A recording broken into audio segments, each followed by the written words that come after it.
Hello दोस्तों, नमस्कार, good evening. आप लोगों का हमारे चैनल में स्वागत है। आज हम आपको पढ़ाएंगे हिंदी के बारे में। हिंदी जो है हमारे सभी परीक्षा प्रतियोगिता परीक्षाओं में पूछी जाती है, जो कि बहुत ही ज़रूरी होता है। जैसे कि यूपीएसआई, जीडी और सब परीक्षा में, यूपी पुलिस, ये सब परीक्षा में हिंदी बहुत ही इम्पोर्टेंट है जानना। उसके लिए आज हम आपको हिंदी पढ़ाएंगे। हिंदी जो है हम पूरा सिलेबस कंप्लीट कराएंगे, शुरू से लेकर लास्ट तक पूरा इंडिविजुअल। इससे एक भी क्वेश्चन अगर आपका बाहर जाए तो कहना। इससे हम आपको हिंदी इस प्रकार पढ़ाएंगे, आपको इसी क्लास में पूरा समझ में आ जाएगा और कहीं और से कुछ पढ़ने की कोई अदर बुक या कोई अलग मतलब क्वेश्चन पेपर कुछ भी बाहर से कुछ पढ़ने की जरूरत नहीं। आप सिर्फ हमारा वीडियो देखिए, इसी में आपको सब कुछ याद हो जाएगा।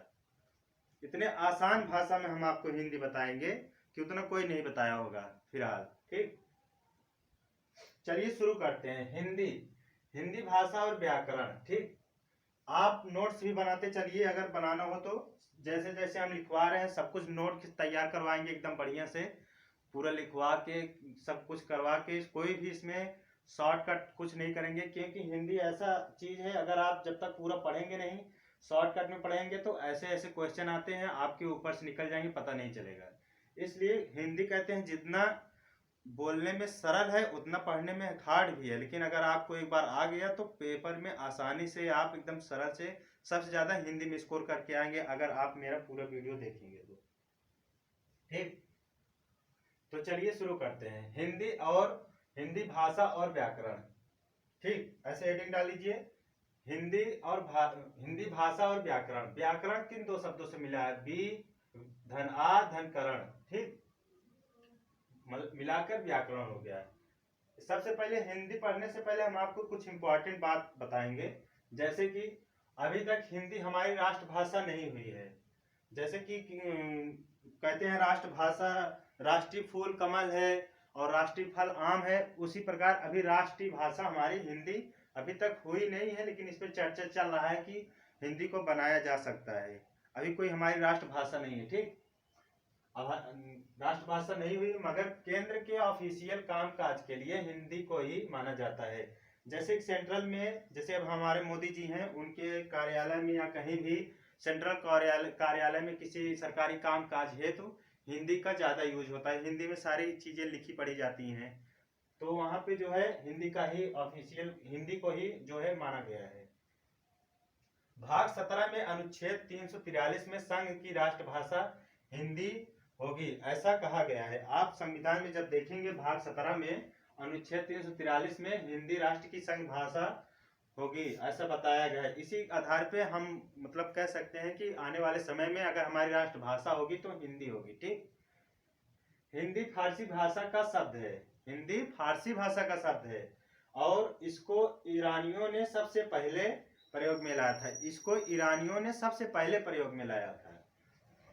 हिंदी संस्कृत से आई है कुछ इस क्रम में, जैसे कि हिंदी सबसे पहले अपने यहाँ नहीं आई थी। सबसे पहले संस्कृत जैसे पहले के ऋषि मुनि जो होते थे, देखिए संस्कृत में लिखा करते थे, संस्कृत में पढ़ा लिखा करते थे। तो उसी हिसाब से सबसे पहले इस क्रम में आई है। संस्कृत आई है पहले, उसके बाद पाली आई है, उसके बाद प्राकृत, उसके बाद अभ्रांत, उसके बाद अवध, उसके बाद हिंदी, उसके बाद में हिंदी है सबसे लास्ट में।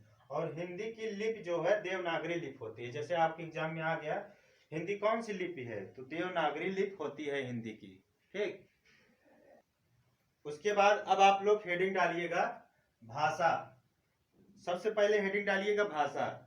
भाव और विचारों को निश्चित अर्थ में प्रकट करने के लिए प्रयुक्त ध्वनि चिन्हों की व्यवस्था को भाषा कहते हैं। भाषा क्या होता है? जैसे हम कुछ भी बोलते हैं, जो ध्वनि निकलती है, कोई पंजाबी बोलता है, कोई हिंदी बोलता है, कोई इंग्लिश बोलता है, ये सब भाषा है। तो जो ध्वनि निकलती है अपने मतलब भाव को, अब जैसे आप विदेश विदेश में कहीं जाएंगे तो हिंदी बोलेंगे वो लोग नहीं समझ पाएंगे, उसके लिए एक भाषा है, फिर इंग्लिश बोलना पड़ेगा। लेकिन आपकी ध्वनि निकल रही है, मतलब आवाज निकल रहा है, लेकिन उनको समझ में नहीं आ रहा है, तो उसको जो है एक व्यवस्थित क्रम दिया गया है। जैसे हिंदी इंग्लिश सबका जो है व्यवस्थित क्रम दिया गया है, उसी को जो है व्यवस्था को भाषा कहते हैं। ठीक, भाव और विचारों को निश्चित अर्थ में प्रकट करने के लिए प्रयुक्त ध्वनि चिन्हों की व्यवस्था को भाषा कहते हैं। ठीक, भाषा जो है 3 प्रकार के होते हैं। भाषा मुख्य रूप से 3 प्रकार के होते हैं। कौन कौन से? देखिए भाषा,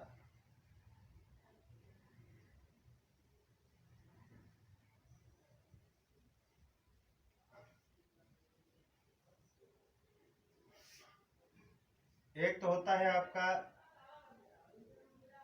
सांकेतिक भाषा, मौखिक,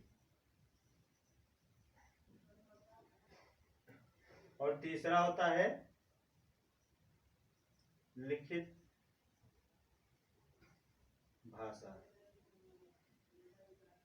देखिए ये तीन प्रकार से कैसे हुआ। आप मान लीजिए आपको हिंदी आती है और आप गए विदेश में, ठीक, आपको वहां पे इंग्लिश उन लोगों को आती है, आपको हिंदी आती नहीं है, तो आप वहां पे किस प्रकार का मौखिक भाषा, वहां पे मौखिक भाषा नहीं समझेंगे आपका, तो आप संकेत करके, जैसे आपको पानी पीना होगा तो आप संकेतिक इशारा में जो इशारा करके समझाया जाए सामने वालों को, उसे संकेतिक भाषा कहते हैं। जैसे आप कहीं पानी पीने के लिए तो ऐसे इशारा करेंगे, चाय खाना, कुछ भी खाने के लिए जो इशारा किया जाता है, कुछ भी लेने के सामने वाले से जो इशारा किया जाता है उसे सांकेतिक भाषा होता है। जैसे कि देख लीजिए हमारे यहाँ कई लोग बोल या सुन नहीं पाते हैं, तो उनको संकेत में ही सिखाया जाता है, संकेत में बोलना पढ़ना लिखना सिखाया जाता है, उसी को सांकेतिक भाषा कहते हैं। और मौखिक भाषा जो हम अभी आपको बोल के पढ़ा रहे हैं, तो ये हमारे मौखिक भाषा के रूप से आप समझ रहे हैं, ठीक।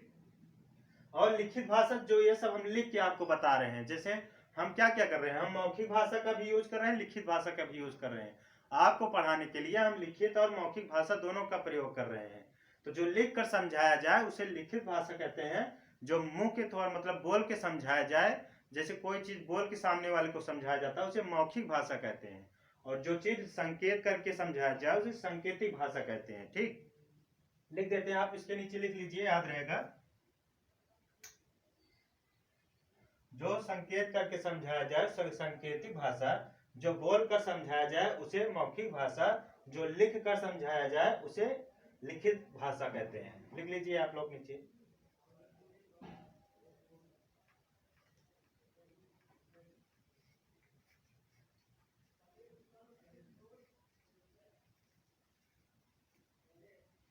उसके बाद आप हेडिंग डालिए। उसके बाद हेडिंग डालना है भाषा के रूप।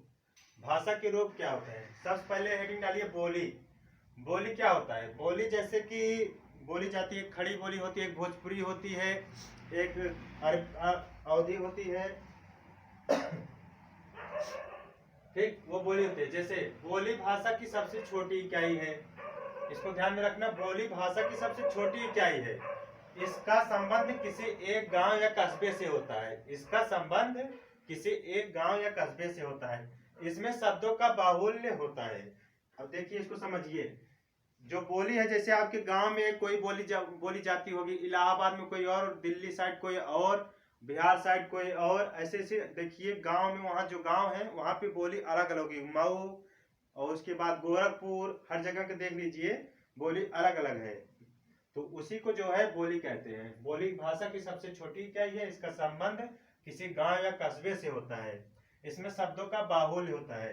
नोट, ये आपका क्वेश्चन आ सकता है कि भाषा की सबसे छोटी इकाई वर्ण या बोली होती है, ठीक। भाषा की सबसे छोटी इकाई क्या होती है, तो आप उसमें डालेंगे वर्ण या बोली होती है। भाषा की सबसे छोटी इकाई वर्ण या बोली।